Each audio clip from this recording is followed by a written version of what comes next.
I need your help me please subscribe my channel.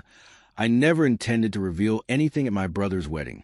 For years, I'd let my family believe I spent my days crunching numbers for a boutique consultancy, while in reality, I've been quietly building something vast in the shadows. But that afternoon, Dean's jab tipped the balance. The ballroom of the Celestine Grand shimmered with light. Chandeliers blazed above flower-laden tables. Waiters drifted by in soft motion. I stood near a marble column, smoothing the fabric of my simple navy dress, chosen to blend in, not stand out. "There you are," my mother said, her smile stretched tight. "Why aren't you mingling?" Her gaze flicked over my outfit, then sharpened, though I suppose there isn't much to tell. I sipped my drink. Yesterday, I chaired a board meeting that approved the acquisition of our fiercest competitor. "I'm doing fine, Mom. Work keeps me occupied." "Busy isn't the same as successful, Nadia," she said, tilting her chin toward the dais. "Look at your brother, youngest VP at High-End Dynamics, marrying the CEO's daughter. Now that's an achievement." I forced a polite smile. Funny, High-End had been trying for months to get a meeting with the head of Meridian Advisory. They just didn't know that head was me. Still hiding in corners, I see. Dean's voice boomed as he approached with his bride. Leia's gown sparkled like frost. "Nadia's got a cute little job," she teased, laughter bubbling. 15 years compressed into a single heartbeat. Me, top of the class. Dean, barely scraping through. Dad's connections landing his first role, while I was told to be realistic. A hush swept the room as Andrew Catan, High-End CO, entered. Dean straightened proudly to greet him, until Catan's eyes landed on me and softened. "Miss Vale," he said warmly, striding over. I didn't expect to find Meridian CEO at a family celebration. The room fell still.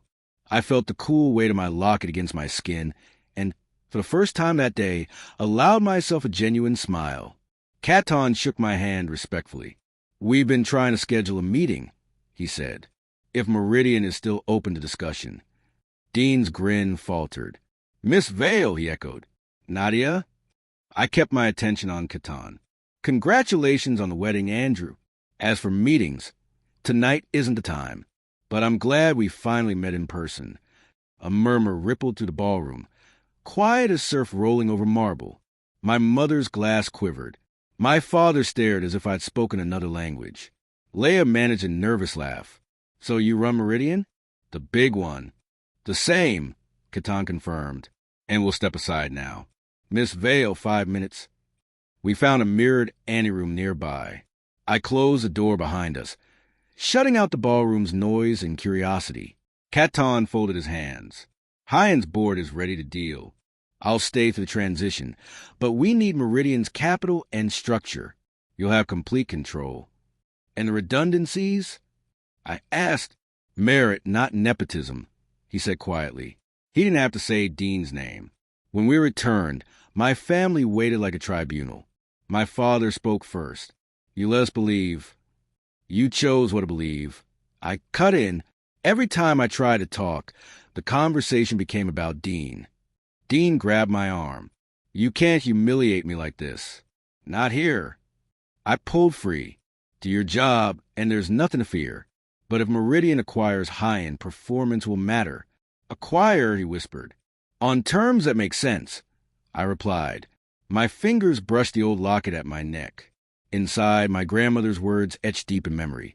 "Belief is a quiet kind of thunder." I'd been carrying that storm for years.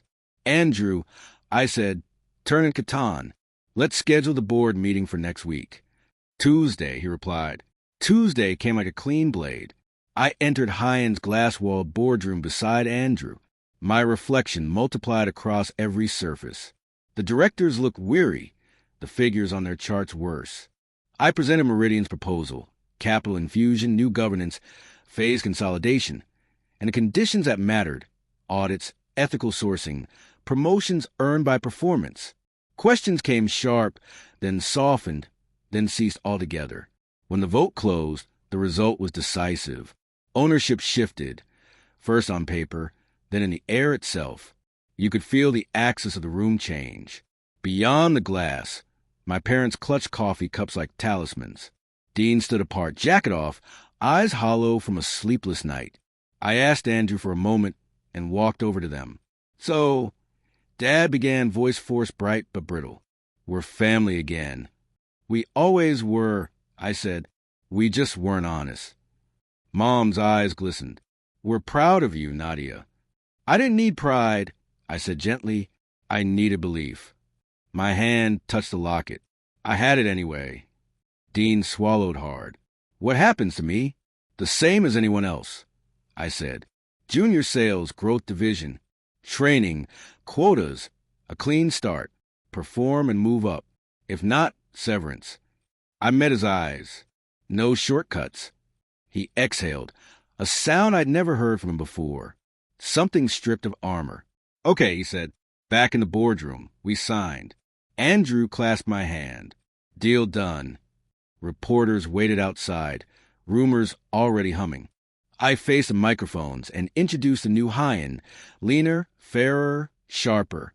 No weddings, no bloodlines, only work. That night in my office, I opened my locket. The paper inside had faded, but the words endured. Believe first. The city glowed below, bright as circuitry.